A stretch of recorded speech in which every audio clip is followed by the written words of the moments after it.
For gamers in the UK, for a long time it seemed like the only time games appeared in the news was in scare stories, with warnings to parents about the consequences of playing violent games. Gaming's slow move to the mainstream in the UK has started to change this, but the link between violence and computer games remains fixed in British culture. But what if a game could be a tool to reduce violence? That's the question we set out to answer at None in 3. Young people in the UK are experiencing an epidemic of intimate partner violence, with those aged between 16 and 24 experiencing the highest rates of IPV of any age group. UK Country Director Jill Kirkman has been leading our research into this crisis. I would say it's a hidden, serious issue. To the state where people are calling it sort of like a hidden pandemic.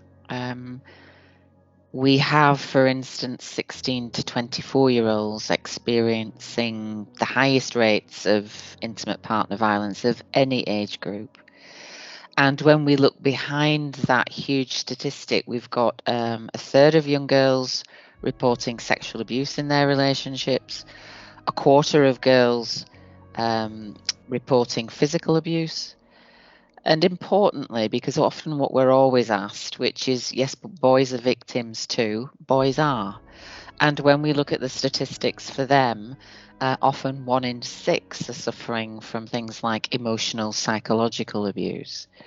I think one of the really worrying statistics, and this is why we at None in 3 were really interested in looking specifically at young people's intimate partner violence, was that 50 to 70% of young people report experiencing abuse through the use of technology.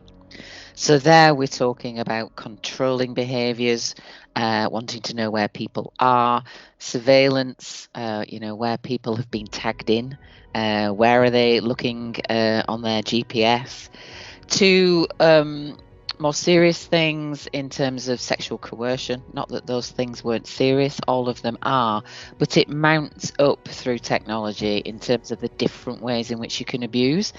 So young women often talk about sexual coercion, being coerced into sending explicit pictures that they then have no control over, unwanted sexting, this type of thing. So 50 to 70% makes you realise that what's happening for young people is a normalisation of abuse.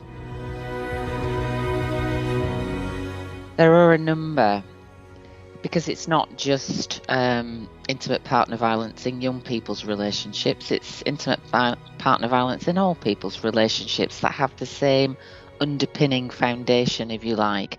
So if we look at this systematically, what we'll find is that it's multi-layered violence against particularly women and girls, and it's long established, and it actually is a human rights issue. And some of those drivers stem from gender inequality and gender discrimination. So patriarchy and misogyny underpins it. And what that means as we break it down is that we are socialised through our societal norms, our human practices, our beliefs, our behaviours, which then cause harm, and they undervalue others and ultimately can terrorise.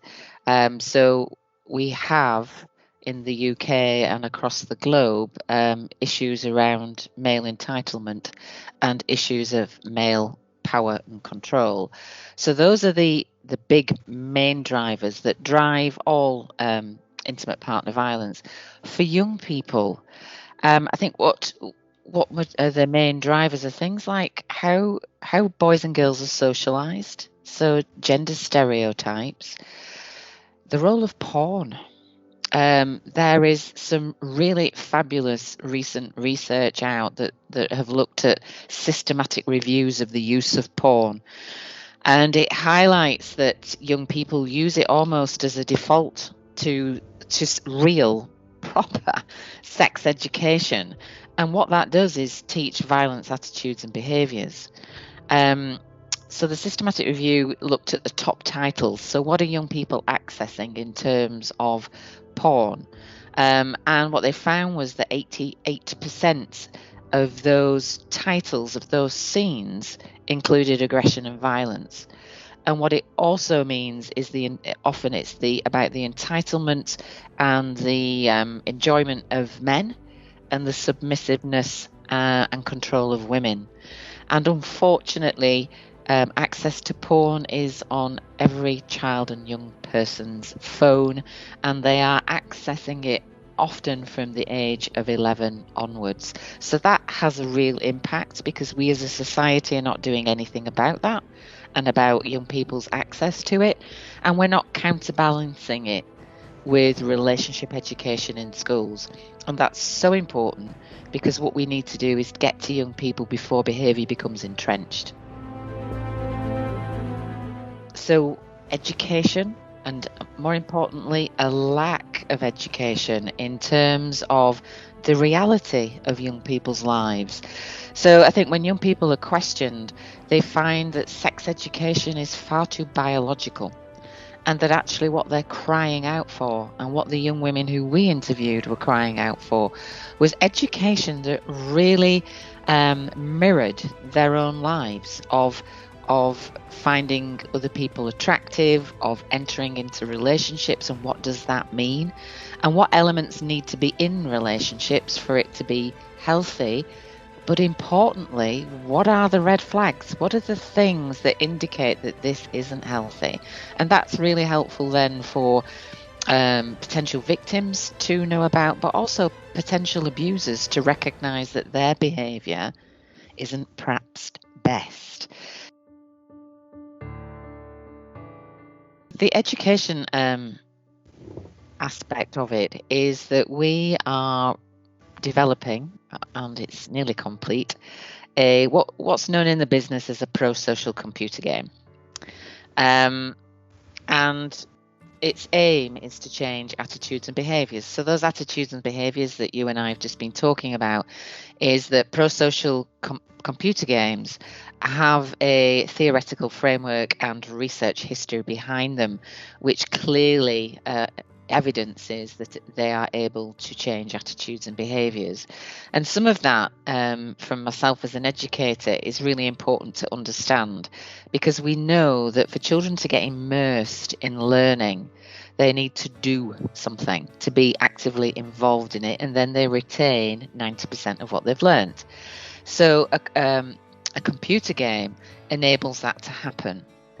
And the way that we have gone about it is that our computer games need to be authentic and credible if we are going to change said attitudes and behaviours. So myself and a small team of researchers have been involved probably for the past 3.5 years now in interviewing young women who are survivors of dating violence and domestic abuse, because one very rapidly can move into the other. So there was over 50 women interviewed, and we also interviewed 19 perpetrators. They were not the perpetrators of the victims, is important to say. What we then did with such a wealth of rich data is spend a considerable amount of time analysing that data and looking for themes that ran across not only the women's stories, but the men's stories. And what we were able to do with those themes is recognise the similarities across domestic abuse and dating violence stories, able to educate others about how this looks. What is it like to experience it? What does it involve? What does power, coercive control and abuse look like? I absolutely loved it, and for a number of different reasons. In another part of my job, I am subject leader in social work, so I'm a social worker by profession, and I teach qualified social workers. And I've been using an educative computer game for the past 5, 6, probably even more years for qualified social workers, and the game is immersive, and that you are looking at a social worker as they do a home visit, and you're looking at the risks and concerns. It's nothing like the bells and whistles of our non-in-3 computer games, because obviously we have a full team from the commercial world just being able to do all sorts of amazing things.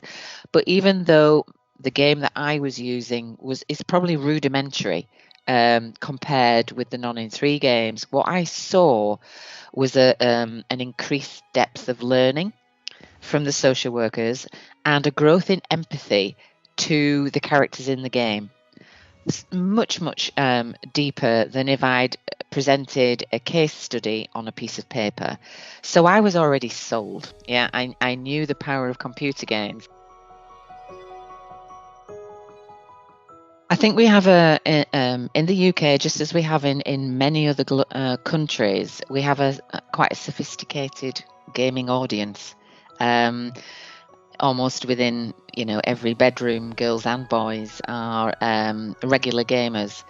And I think being able to capture some of the techniques in terms of immersion, in terms of interactivity, in terms of exploration around the scenes will be vital, because it is something that they're used to. The use of technology that we have within the game, with every character having a mobile phone, being able to see the chat come up, just mirrors what happens in everyday life. So I think it was really important to get that depth of immersion as deep as we possibly can, and using the new technology of motion and emotion capture, so that the characters walk like you and I, that when the actors put the suits on, you can see the emotion within the faces, which is then transferred beautifully to the faces of the characters. Just means that we emotionally collect, and so young people will connect both with the brain and the heart, which is where the deepest learning will happen. Almost all games have prosocial elements in them, but what we're able to do is ensure that we're really tackling issues that impact on children and young people, and it opens up the doors to go further than that, because we also need to change attitudes and behaviours of professionals who are responding to those issues, to ensure that they have the empathy and the full understanding of what that issue of gender-based violence actually is. So I think we're just pushing on a door at the minute that has many opportunities beyond. So yeah, we'll probably change the world. Just give us another 18 months or so, and I'm sure we'll have it nailed. Creating a video game to address the crisis of IPV has been a unique and, at times, challenging process. Each step of the development process has been guided by research, both our own research into IPV and background research into the use of video games to affect social change. Much of this background research has been carried out by games researcher John Pearson. Unlike mainstream industry games that are developed for mainly entertainment purposes, prosocial video games look to address specific issues in society by using digital games as a tool to educate and encourage positive behaviour. Prosocial games are an effective platform to educate individuals by providing information about an issue, as well as by encouraging the development of healthy habits. They can also help to highlight and change negative attitudes and behaviours, and increase helping behaviour and encourage empathy towards others. Prosocial games have been used in the past for a number of reasons, including to help inform people about health issues and help develop healthy habits around health, such as with diets or handling things like diabetes, as well as educate about things like environmental issues and global warming, as well as many others. At non-in-3, our games are developed to not only educate about gender-based violence issues, where sufferers can go to get help, but they look to address maladaptive negative attitudes towards girls and women, encourage positive behaviour change in regard to things like acceptable behaviour in adolescent relationships, and also get the player to step into the shoes of a gender-based violence sufferer, with the overall aim to increase empathy towards them. So basically, good games principles are guidelines for game designers to help them make as an effective and enjoyable game as possible. These principles have been developed through common game design techniques used by the mainstream industry and through game design research, such as that conducted by James Greene. Using these principles are important, as any prosocial game will only be successful if the game is fun to play and engaging for players. Good game design principles include things like making the game as open to players as many players as possible, by making it easy to understand and making sure they're not offensive, stuff like that, as well as making sure that players are motivated to progress through an interesting narrative or through gaining achievements throughout a game, and also so that the narrative is designed in a way that makes players want to achieve the same goals as the game's characters. It is also important to correctly manage information within games and consider player interactions, such as through customizable options, how fun the game is, how challenging the game is, and to make sure that there is a really good balance between dialogue and gameplay, so that players don't get bored. So game designers really do need to consider using these principles during design development to make the games as effective as possible, as games that are unbalanced, don't provide motivation to progress, are too challenging, handle information incorrectly, will mean that for a prosocial game, the messages that are trying to be communicated can potentially be lost, which will reduce the effectiveness of that game. As with all games, using these design principles with the development of the UK game called Danielle was extremely important. As the main audience for the UK game are teenage children and young adults, the game itself needed to be as engaging, fun and well designed as possible. Therefore, many elements of the good game principles were considered during the development of Danielle the game. This included making sure that character design was as non-discriminatory and representative for any young person you find in the UK game as possible. This, as well as making sure things like language and slang that was used within the game was again representative to the players that will play them. Making it open to all was also really important, but it also went all the way to making sure that player interaction was as high level as possible, with making sure that players could actually see the consequences of their actions within the game, that the game was challenging and interesting to play, that it was well balanced so that players were not bombarded by too much information at once, as well. Great lengths were also taken to make sure that elements within the game, such as social media interactions, fashion trends and character names that were used, were as representable as possible to young people within the UK, so that they could feel engaged and immersed with the game. By following these game design principles, the None in 3 game design team has used past industry experience and research to develop an engaging, relatable, challenging and realistic game that young players can really engage with. Using these principles has therefore made a game that has a higher chance of communicating prosocial messages of Danielle the game, because players are more likely to engage and immerse themselves within the content. If the good game design principles hadn't been followed, this could have jeopardised the effectiveness of the UK game Danielle as an educational tool for gender-based violence, and jeopardised the game's ability to communicate those prosocial messages. So it's really important to include these principles during development. Serious prosocial games have been a popular platform for education for a number of years, whether it's to support educational subjects like maths or English, or for teaching about healthy habits or environmental issues. Prosocial games have been found to be effective and cover a multitude of subjects. There are even some prosocial games that have been developed that do look at similar issues to that as the 9 and 3, such as correct behaviour in adolescent relationships and how to avoid coercion and pressure. However, I believe that even though prosocial games have been popular in the past, as far as I'm aware, the non-in-3 approach to developing prosocial games is unique as it draws upon a large-scale, multidisciplinary approach that is heavily informed by detailed research and data. By bringing together experts from a number of different disciplines, such as psychology, game design, social care, art, education, etc., and loads of others, as well as working with things like government policy and conducting large-scale surveys and interviews with sufferers and perpetrators of gender-based violence.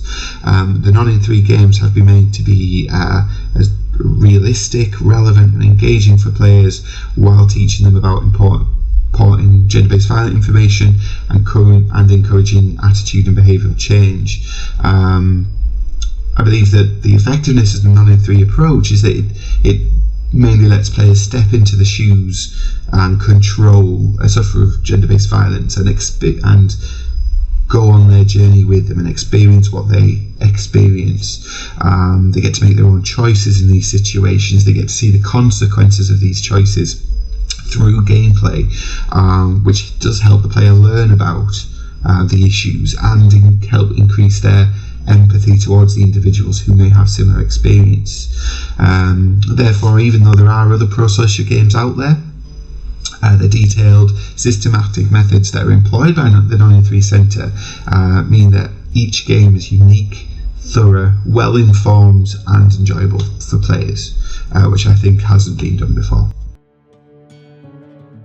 So video games are extremely popular in modern day, whether you're playing them on a personal computer, a PC, your mobile phone, or on a console. A large number of people do play games every day. Moreover, video games give you the opportunity to explore a lot of situations and environments in a safe manner, and I think that the development of gaming technology means that because digital games are becoming more realistic, players are more likely to immerse themselves and engage content to a greater degree. I also personally know many gamers who have had emotional experiences with computer games, both positive and negative, that they describe as having a profound effect on their lives. Therefore, in answer to the question, I believe that a well-developed prosocial game has been designed and informed well, and it's relevant to a specific issue, can have a positive impact on people's attitudes and behaviours for a number of issues, including gender-based violence. So all in all, I believe that a well-designed game can change the world for the better. As well as the unique challenges of creating a research-driven pro-social anti-violence video game, our UK team have also had to tackle all the usual challenges of developing an immersive, engaging video game. Much of the responsibility for making sure our game for good is also a good game sits with games producer Craig Gibbs. There are 4 main stages of games development, those being concept, pre-production, production and post-production. During the concept stage, we look at ideas, our target audience, genre, suitability, and this is where the idea of a game begins to take shape. The concept stage is very much an iterative stage, meaning that we're able to go through these considerations multiple times in order to better refine that initial concept of the game itself. During this stage, we will also look at reference material, images and video that are relevant to the game that we're creating. Once we have that initial idea, we'll move into pre-production, and during pre-production we start work on the core functionality behind the game, focusing particularly on essential features that are required to make the game playable. In this stage, we tend to rely on placeholder artwork and disposable code to further refine the features of the game and ensure it fits within the concept. In the pre-production stage, we create our games design document, which is a key piece of documentation throughout pretty much all stages of games development. It contains details explaining every part of the game's design and further details on how we tie it in with the gameplay itself. Once initial feature and gameplay prototypes are in place and the game's design document is containing more details and information, we move into the production stage. The production stage takes up much of the development time spent making a game, and it's the stage where the game really starts to come to life. Work continues on features, functionality, gameplay and art to really bring the game together. The player experience is monitored throughout the production stage, with as much testing as possible to make sure that the game is as polished and user-friendly as it can possibly be. The final stage then is post-production, and during post-production, bugs are fixed, issues are addressed with further QA, quality assurance, and localization testing taking place to ensure that there are as few remaining unknown issues as possible. And at the end of post-production, the game is now in shipping quality and ready to go. There were a couple of parts of the process that needed to be adapted for use in a university setting. Firstly, while traditionally in the concept stage you would consider your competitors maybe, or existing games, market shares and that kind of thing, it's very much not the case in this situation. While making games for use as research tools, naturally there are some slightly different requirements to these. There's a bigger focus on the brief, for example, so as these games are essentially research tools, there's more thought given into making sure that they are suitable for their purpose, making sure that the games are culturally sensitive, and just generally making sure that they're as authentic culturally as they can be. This obviously presents a challenge, as when you're planning a game set entirely in a wildly different culture to that of the development team, it takes a lot of additional care, effort and communication to ensure that the games remain immersive, culturally sensitive, while also fulfilling their purpose as research tools and games. The biggest challenge around the UK game has been the process of planning, recording and now implementing real-life performances of the cast of actors into the game, and it's on a truly massive scale. So the UK game contains thousands of lines of dialogue, with each of those lines being drawn from an actor performing these lines with a head-mounted camera to record their facial movements, eyes, expressions, and so on. This obviously presents a huge challenge, as each of these performances has to be matched to the correct section of the game, on the correct character, and matched to the audio of the recording dialogue. This is quite an intensive process, as you can imagine, when you consider that each of these animations has also had to be cleaned up and processed into something that Unreal Engine, which is the engine that we're using to build these games, can actually read. It's truly a massive task.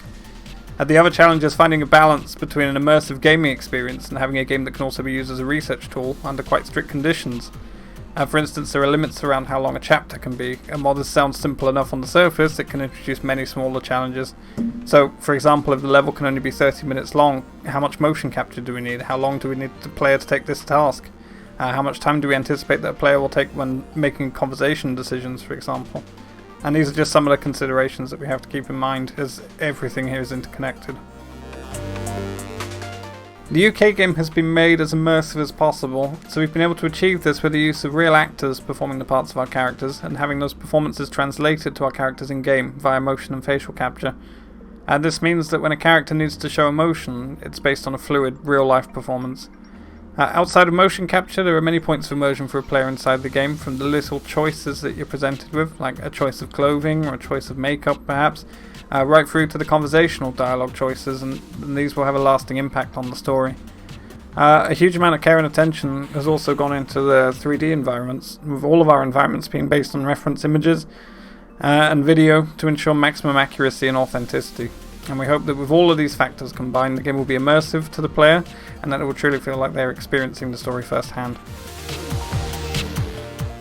I think that it is important for several reasons. Firstly, the cause is obviously a huge concern, and any technological or innovative means such as games that can be used to address the situation is obviously welcome.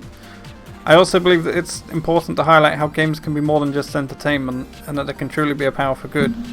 I think that there is a common perception around educational or academic-based games that they are somewhat inferior to mainstream entertainment games, and I hope that with the care, effort and quality that we're putting into these games that we're developing at None 3, that we can show that this doesn't have to be the case. One of the things that makes None 3's work so unique is that our game narratives, characters and environments are all informed by our research. Each step of the game development has been informed by the lived experiences of both the survivors and perpetrators of intimate partner violence. Much of the responsibility for translating this research into a video game setting sits with our games designer, Hayley Royston. It was difficult to read the experiences of the interviewees, but it was a necessary difficulty. Then taking those experiences and distilling them down into a coherent, game-appropriate narrative was surprisingly simple, as the experiences were so visceral and similar. It was clear to see the patterns and the realities that simply had to be put into the game in order for it to be authentic. It was so important to do their stories justice in a way that could be translated to every young person who played it, but without losing sight of the goals of the project and what we wanted to achieve. And that importance in itself was a powerful motivator. We did a lot of initial research and reference gathering to ensure that the game world felt realistic and true to life, as well as using the team's shared experience and own lived experiences to help guide us in the initial stages of development. This meant that for everything we put into the game, we had a stepping off point to refer back to make sure that we were creating a coherent and most importantly realistic game. We also had a choice-based dialogue system to maximise player engagement by getting them to relate to the characters and really think about how they acted and what choices they made before making them.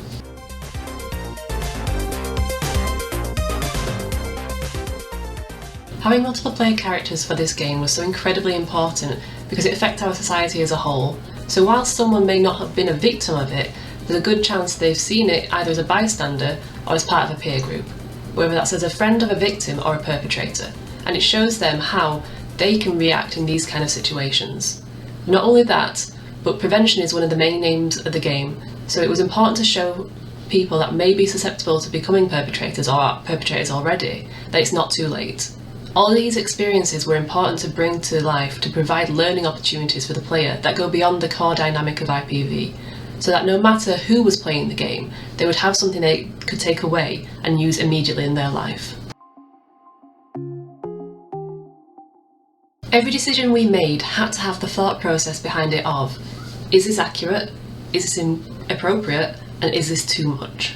The realities of IPV are so severe, and whilst we need to show the consequences and truth of it, we always had to make sure that we were not in danger of potentially re-victimising the players, because there is a very real possibility and likelihood that people who were playing the game had already experienced IPV. We had to be sensitive whilst being informative, and for us that meant not displaying anything too graphic on screen and instead choosing to allude to it happening off screen or showing the early stages of what could become more graphic in real life. For example, the physical abuse in the game was displayed as the boyfriend pushing his girlfriend rather than showing the escalation. It was a difficult line to walk because we wanted everyone to have the same core experience and absorb all the important information in the game. But we also wanted the player to feel that they had influence over their journey, the characters and how they played the game, and ultimately the ending. The best way we felt to achieve that was to put control into the dialogue and emphasise the role-playing aspect, where the player could decide how they wanted their character to behave and to respond to those around them, and in return, how those people around them would then respond to the player. The player can make other choices in the game, such as how they dress and what makeup they wear, which will give them a unique tailored experience, but it then also feeds back into the dialogue, so they can see how that action has ripple effects around them, much like they do in real life. It's all about building the critical thinking skills and empathy whilst giving the player control over their journey. The final step for our UK game will be to undertake schools-based trials of the game's effectiveness, allowing young people to immerse themselves in the game's challenging narrative about IPV and, with support from their teachers, to gain a deeper understanding about healthy relationships. Through playing our UK game, we hope that young people will learn to recognise the danger signs of an abusive relationship and will feel empowered to make positive choices in their lives and in their relationships. By helping to educate young people about healthy relationships, we can start to stem the tide of intimate partner violence in the UK.